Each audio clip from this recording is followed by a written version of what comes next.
And he took me to Autry, Georgia.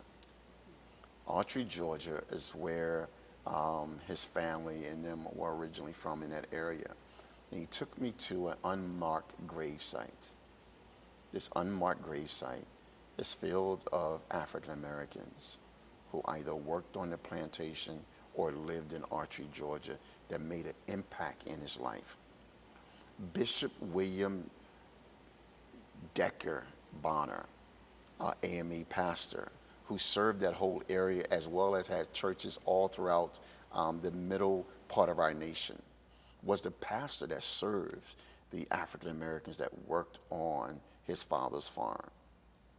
And he went over to me. He's in a wheelchair. His caregivers are pushing him. Secret Services. We're all walking in this unmarked gravesite, a very old cemetery, where if you're walking on it, you fear of you falling in because they're so old. And I'm walking around. He says, "This bishop here helped me understand who Christ was." Rachel Clark, who raised me as one of her own, and I played with the children. He just went on and on and on, a litany of all the things that these people have done in his life. And he says, "This man over here, he fought in World War I, and his son fought in World War II."